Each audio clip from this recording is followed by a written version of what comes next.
Acting tip 27. Something that I've been asked to talk about, which is of great interest to all of you budding actors, and nobody ever talked about, as far as I know, is the actors' fees. The fees, the money. Okay, so many different agents take many different percentages. It's anything from 10 to 20%. Maybe even 25 in some of the top commercial agencies. So when you're looking at the commercial agents on that first tier, all of their work tends to be commercials. They're not getting drama scripts. They're people who are not actors. They're models, or they're what's called talent. So talent goes out to do extra work.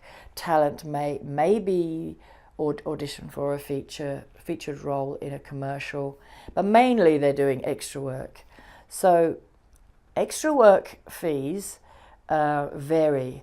I know for Shortland Street they're about the minimum wage.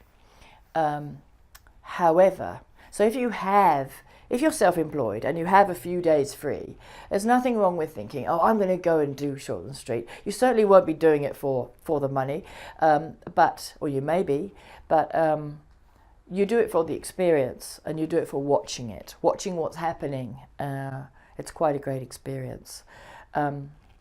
Okay, so there's a lot to say about the fee structures here in New Zealand, so I'll make sure that I don't go on too long. It may actually be 2 tips.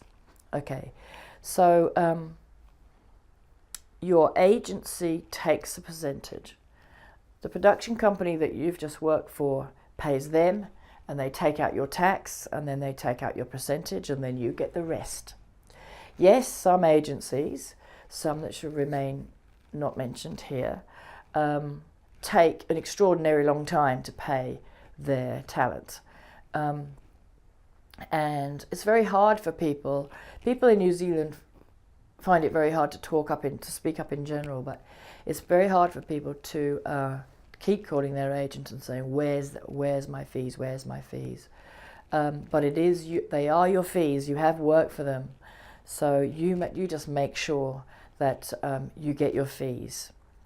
There have been some agencies in Auckland go down because of bankruptcy, and unfortunately I know lots of people who never got paid for certain jobs because of the agency obviously kept their fees because they were bankrupt. So and this brings us on to something called equity in New Zealand with another tip. We're going to park that for a minute. So your fees.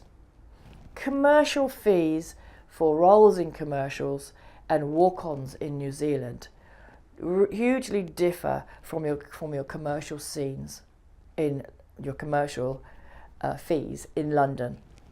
Now the reason being is New Zealand doesn't have all the networks. London's got so many networks.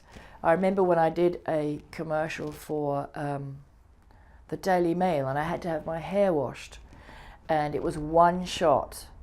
The shot was put my head back, hair washed, and then I had to do a kind of funny expression to camera. That was it, got the job.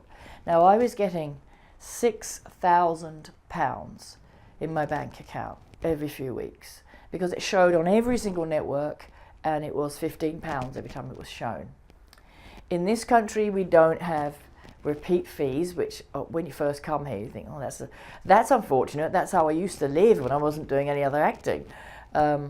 So you will be told what the fee is ahead of time, and unless it's for America or England or a country which is a wealthy country where they have lots of different networks. So over in these countries, rather than paying you repeat fees because they understand that's not how it happens in New Zealand, they'll come and shoot their commercial in New Zealand, and then they'll agree, okay, so it's $10,000. I did a Cialis commercial where I had to be a satisfied wife, and just like, this all I had to do, be getting lots of, oh, that's good. And I'm being put off by my 5 minutes. So I did this commercial, and what happens with those commercials? They're a year's contract, but they can roll over and roll over. So we will continue talking about the actor's fees in tip number 28. Thank you.